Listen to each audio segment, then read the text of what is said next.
Ontem, quarta-feira, em uma cerimônia no Rio de Janeiro, tomou posse como nova presidente da Petrobras, Magda Chambriard, nomeada por Lula para substituir Jean Paul Prats, que também havia sido nomeado por Lula, mas foi demitido recentemente. Há uma série de absurdos dessa cerimônia que eu preciso mostrar para você nesse vídeo. E o primeiro deles é do discurso da própria Magda Chambriard. Nossa gestão, como não poderia deixar de ser, está totalmente alinhada com a visão de país do nosso presidente Lula e do governo federal. Afinal, eles são nossos acionistas majoritários. Espera aí, não é que Lula e o atual governo federal são os acionistas majoritários da Petrobras. O acionista majoritário da Petrobras é o povo brasileiro, pois é o seu dinheiro que está lá investido na Petrobras e o presidente Lula e o seu governo são apenas os representantes do povo nessa situação. Portanto, a Petrobras não tem que ser alinhada com a visão de país de Lula e de seu governo. A Petrobras tem que ser alinhada àquilo que é melhor para o povo brasileiro. Só que esse comentário se torna mais absurdo ainda quando confrontado a outro fato noticiado no mesmo dia.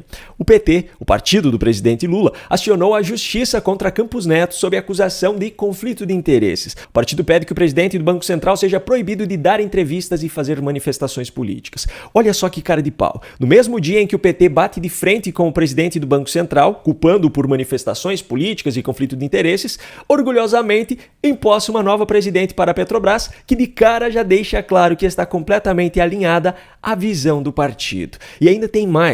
Em breve se encerrará o ciclo de Campos Neto como presidente do Banco Central. Um novo presidente será nomeado por Lula. E aí é que eu quero ver se os petistas continuarão se importando com o fato de que o presidente do Banco Central demonstra posicionamento político, o que certamente acontecerá, pois todos os nomes indicados por Lula para todos os cargos, seja de presidente de estatal, de conselheiro de empresas da qual o governo é acionista, todos sempre se portaram dessa forma. E já que eu citei o nome de Campos Neto, eu aproveito para abrir um parêntese aqui. Também nessa quarta-feira, o Comitê de Política Monetária do Banco Central, o Copom, decidiu manter a taxa Selic em 10,5% ao ano. Essa decisão é tomada por 9 pessoas e a dessa quarta foi em unanimidade. Só que tem um influenciadorzinho militante de esquerda, que é sobrinho de Dilma Rousseff, inclusive, que vive publicando mentiras nas redes sociais, que nessa quarta-feira fez uma publicação dizendo que Campos Neto manteve a taxa Selic como se ele decidisse isso sozinho e usando isso como argumento para dizer que ele está sabotando o país. O engraçado é que um sem vergonha e irresponsável como esse, sobrinho de Dilma ainda por cima, publica livremente mentiras em suas redes sociais, desmentidas pelos próprios usuários dessa rede, como aconteceu na publicação em questão, mas em nenhum momento é incluído em inquéritos que investigam disseminação de fake news. Tem como ficar mais claro que esses inquéritos são perseguições políticas? E eu trago mais uma evidência clara disso, retornando aqui para o evento e partindo agora para o discurso de Lula. Veja só o que ele disse. Interromper o investimento em gás natural e em fertilizantes, assim como vender nossa refinaria, foi um dos grandes retrocessos dos que governaram o país entre o golpe que destruiu a presidenta Dilma Rousseff e o nosso retorno ao governo. Que justiça é essa que permite que até hoje Lula chame de golpe o processo de impeachment de Dilma Rousseff? Um processo que aconteceu totalmente de acordo com a Constituição Federal, exceto pelo fato de que Dilma não ficou inelegível. Então o único ponto fora do devido processo legal foi em benefício dela. Cada vez que Lula chama de golpe esse impeachment, ele está chamando o Congresso Nacional e a Justiça Brasileira de golpistas. Ninguém se importa com isso. Nenhum dos ministros do STF se manifesta em relação a isso. Se manifestam em relação aos opositores, dizendo que são eles que atacam as instituições, mas Lula chamar essas instituições de golpistas não é ataque. Em que mundo isso faz sentido? Bom, vamos acalmar os ânimos aqui porque tem coisas ainda piores por vir. Vocês estão lembrados quando nós começamos a fazer a Copa do Mundo, a quantidade de denúncias de corrupção nos estádios na Copa do Mundo, e muita gente inventou aí os logos da direita mesmo, sabe? Tudo tem que ser padrão FIFA, porque o Brasil tem que dar saúde padrão FIFA, o Brasil tem que dar não sei o que lá padrão FIFA, na tentativa de desmoralizar a Copa do Mundo. E Deus é justo, nós tomamos de 7-1 naquela Copa do Mundo da Alemanha, sabe? Já que é para castigar, vamos castigar. Nossa, que engraçado. Como o povo brasileiro está rindo dessa situação. Nenhum estádio teve superfaturamento, em nenhum lugar houve corrupção e todos esses estádios estão sendo hoje muito bem usados. Até mesmo nas cidades onde nem há times de primeira ou segunda divisão. Nenhum desses estádios causou e ainda está causando prejuízo aos cofres públicos. Imagina. E por incrível que pareça, eu ainda tenho coisa pior para mostrar desse discurso de Lula? Então, eu digo para vocês, é com muito orgulho que eu fui candidato em 89, defendendo a Petrobras, fui candidato em 94, defendendo a Petrobras, fui candidato em 98, defendendo a Petrobras, fui eleito presidente em 2002, defendendo a Petrobras, me candidatei em 2006 à reeleição, defendendo a Petrobras, elegemos a Dilma em 2010, acreditando na Petrobras, e mais ainda, o Haddad foi candidato em 2018, defendendo a Petrobras, e eu voltei a ganhar as eleições de 2022, defendendo a Petrobras. Não pense que foi fácil. Companheiro Estrela se lembra. Não pense que foi fácil quando a gente resolveu fazer navio, quando a gente resolveu fazer sonda, quando a gente resolveu fazer plataforma. Sempre aparecia aquele que dizia, é mais barato comprar fora. E eu diria, mas comprar fora não vai criar emprego, comprar fora não vai gerar tecnologia, comprar fora não vai gerar salário e não vai gerar imposto.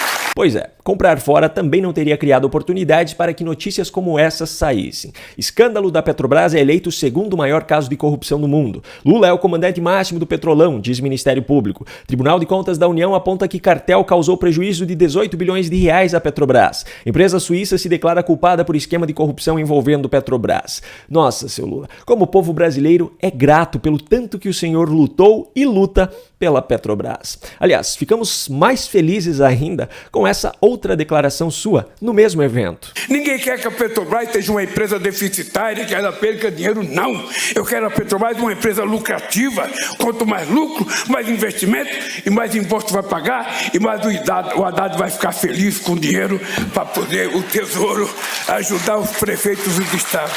Poucas horas depois desse evento, Lula participou de outro, também no Rio de Janeiro, mas dessa vez em comemoração ao Dia do Cinema Brasileiro. E eu destaquei aqui apenas um trecho do discurso dele, que dispensa qualquer comentário. Ela cometa com ato como esse, porque eu sou da turma em que artista, cinema e novela não é para ensinar putaria.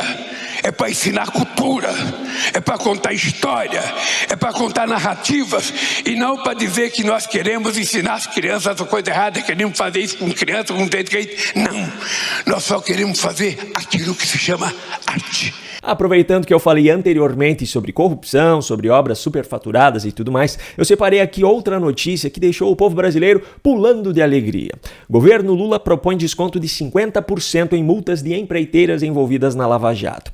Ironicamente, o governo que propôs isso é o mesmo que não queria de forma alguma abrir mão de cerca de 12 bilhões de reais no primeiro cálculo, depois 15 bilhões de reais no segundo cálculo, em arrecadação com a desoneração da folha de pagamento de 17 setores sendo mantida, como decidiu o Congresso. Mas para abrir mão de cerca de 4 bilhões de reais com esse desconto nas multas das empreiteiras, não há problema.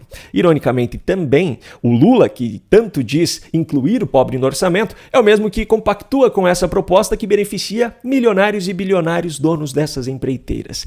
Enfim, a hipocrisia. E por falar em hipocrisia, eu procurei e não achei nenhuma matéria no G1 ou na Globo News sobre essa proposta. Eu realmente estava muito curioso para ver como eles dariam essa notícia, tendo em vista que no dia anterior, como eu mostrei no vídeo de ontem, eles fizeram uma manipulação safada na matéria e no vídeo publicado para esconder aquela fala inescrupulosa de Lula de que sairia um monstro do ventre da mulher.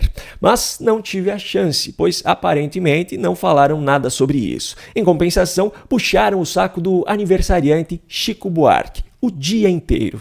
Hoje é dia de um dos grandes amores da minha vida e da vida do Brasil. Hoje é dia de Chico Buarque, de Holanda, um dos maiores cantores e compositores da história, completa hoje 80 anos. E ele chega... poesia, né? Pura, o Chico Buarque, maravilhoso. Você estava falando, Daniela, sobre luta, né? Sobre ditadura. A minha preferida é Apesar de Você, que foi o drible que o Chico Buarque fez na ditadura. Ele lançou em 70, a ditadura meio que não entendeu. Inclusive, nas épocas mais duras, ele não fugiu. Ele marcou ali um grito contra a ditadura. Não tem como falar em combate à ditadura sem citar Chico Buarque. Muito engraçado ela falar que alguém não se calou diante da ditadura, sendo que ela hoje é uma das pessoas que mais tenta calar brasileiros que se opõem à sua ideologia, não é mesmo?